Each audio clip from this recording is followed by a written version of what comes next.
Yo, what's going on, guys? It's time for another reaction video, and today I'm going to be reacting to the animated history of Spain. Let's get right into it.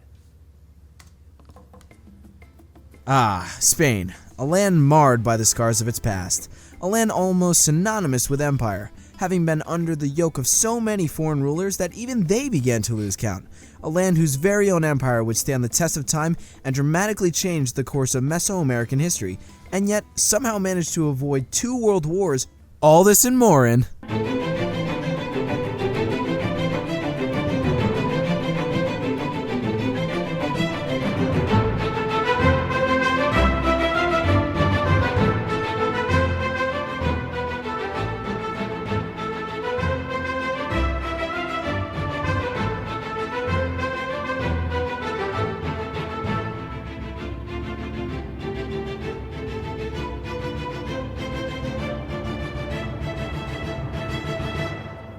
That was quite the intro. That's the name of the channel right there, Suibhne. I don't know how to pronounce it, but if you guys like this video, go check them out on YouTube. So, you probably heard that Spain was part of the Roman Empire, but before they arrived, the Iberian Peninsula already had several thriving civilizations, most of whom were thoroughly supplanted by Indo-European Celts, who had migrated south from France. Greeks and the Phoenicians had sailed these waters for centuries, setting up small trade cities and colonies. The Carthaginians, who were descendants of the Phoenicians themselves, set up a large trade empire between 650 and 300 BC, including parts of southern Spain, before coming into conflict with the Romans, who by the 3rd century were still a fledgling republic, just toying with the idea of conquering outside of Italy. This all changed with the Punic Wars, in which Rome came out on top with a slip victory over the Carthaginians' leader, Hannibal.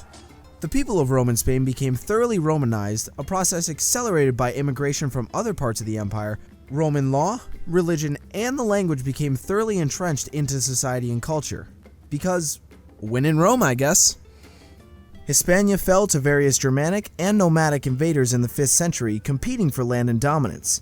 The Suevi, Vandals, and Alans carved out short-lived kingdoms for themselves before being completely overrun by the Visigoths. In 587, the Visigoth king Recared was converted from an Arian Christian to a Roman Catholic, with the rest of his kingdom soon to follow. The Visigoths fought for power and control in the region with the Byzantines, remnants of the old Roman Empire in the east, and also got pushed out of most of southern Gaul by the Franks. But they did manage to consolidate their hold on the whole of Iberia, save for the Basque region, by the year 624. But Visigoth Spain was soon to be facing a new enemy 4,000 kilometers away in Medina, where from 622 the birth of Islam began to spread through the conquest of Muhammad and the Rashidun Caliphate. The empire was further expanded into previously Byzantine holdings in Africa with remarkable efficiency and speed under the Umayyad dynasty. In 711, a Berber army crossed the Straits of Gibraltar and conquered the fractured Visigoths, slowly invading further north, halted only by their defeat by the Franks at the Battle of Tor and the Spaniards at the Battle of Covadonga. The Umayyad dynasty's collapse at the hands of the Abbasi allowed one Umayyad fugitive to claim the Spanish lands for himself, first as the Emirate and then the Caliphate of Cordoba, also called the Al-Andalus. It is around the 800s and 900s that a centuries-long process called the Reconquista began, in which Spanish Christians warred against the Muslims with the goal of driving them out of Spain. The Spaniards and the Portuguese saw the Muslims as outsiders, both in culture and religion, and very little integration happened between the two classes. The Reconquistas saw the Christian domains in the north increase in size and the southern Muslim kingdoms fracture into the Taifa state, until the Almohads united them again in the 12th century. The Almohads put what would be the last nail in Muslim Spain's coffin when they implemented a strict kill or convert decree throughout their domains, causing a mass exodus of Jews and Christians from Cordoba into the northern Christian kingdoms. A crusade was led against the Almohads from 1212 to 1250 by an alliance of Spanish kingdoms driving the Moors to a land known as the Granada. Castile and Aragon, two of the most powerful kingdoms in Hispaniola, united with the marriage of Ferdinand and Isabel to create the Kingdom of Spain, which also conquered the last remnant of Muslim Granada and the Basque Kingdom of Navarre. Around the same time, an Italian sailor was bumping around from country to country seeking sponsorship for a voyage to the East Indies. Finally, on meeting Isabel and Ferdinand, and after about 2 years of indecisiveness, King Ferdinand agreed. Can I borrow some money? Finally, on meeting Isabel and Ferdinand, and after about 2 years of indecisiveness, King Ferdinand agreed to fund Columbus's voyage, in which he discovered the Americas. if by discovered you mean after Viking Leif Erikson and the people who already lived there. The Spanish Empire in the Americas would change the world forever, at first propelling Spain to superpower status.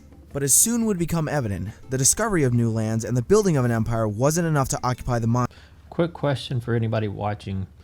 I saw a live performance from John Leguizamo about probably 3 years ago, because I think it was just before COVID happened. And he does a really great job of telling the history of different Spanish origins. And it goes well beyond that. Has anybody seen that? I'm just out of curiosity. Has anybody watched that? And then I need to find out myself if that's somewhere that it's available now in video format somewhere, if it's on one of the streaming services, because I'd love to go back and watch it again, because he goes over so much history in that performance. It's not a comedy act. I mean, every now and then he'll drop a few jokes here and there, but it's just it's storytelling of history, and the way he put it together is just really, really interesting.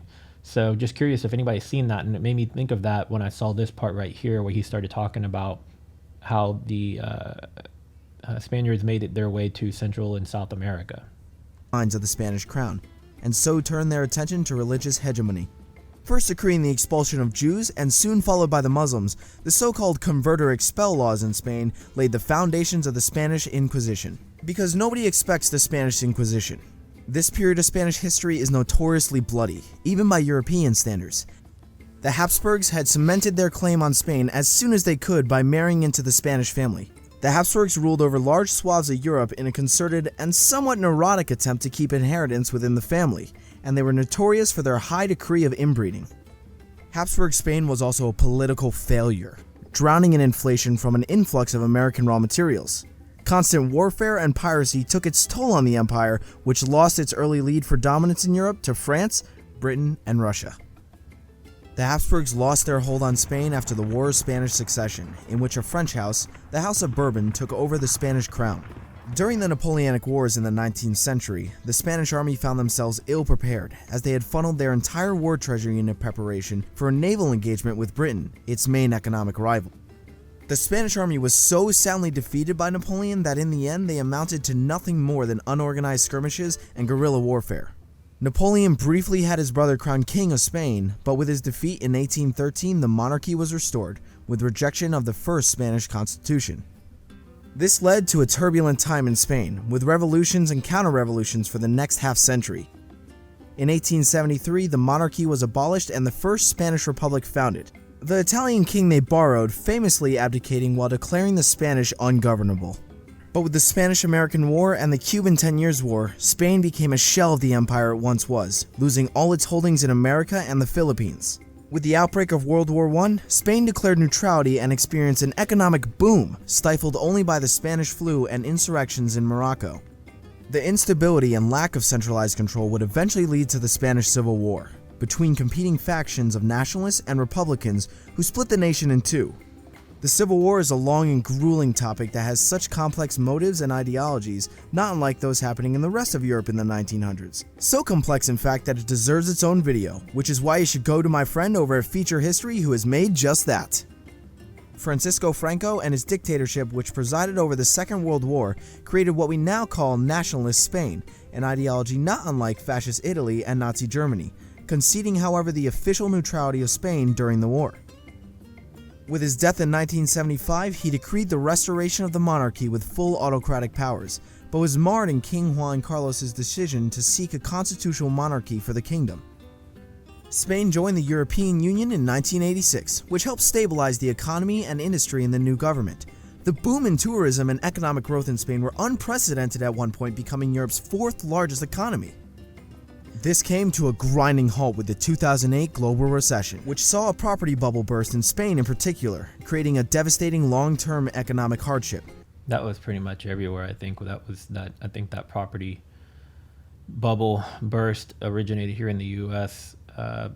Due to predatory lending. I'm for about the last 20 to 22 years, I've been mostly in the mortgage industry for about 15 or 17 of those years.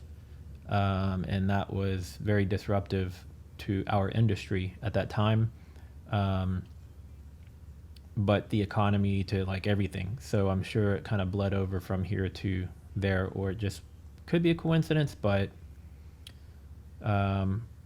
yeah, it was probably somewhat tied to what was going on here in the US. Spain also currently has a few other issues on its plate, including a secessionist movement in Catalonia, a historically distinct culture region on the southeast, and the European migrant crisis beginning in 2015.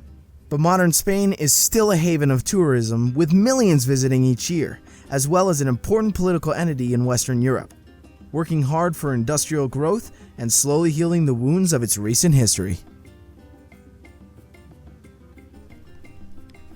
Thank you so much for watching, everyone. Firstly, I want to thank Feature History for collaborating with me on this one.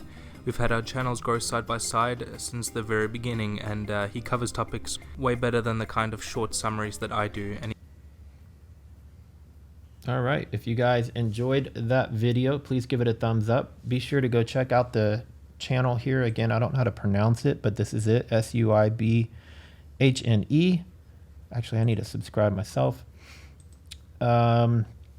If there are other videos I should be watching or reacting to about Spain, please comment below. Let me know if there's anything maybe he missed or you feel like maybe it wasn't covered properly. Tell me in the comments, and I'll see you guys in the next video. Later.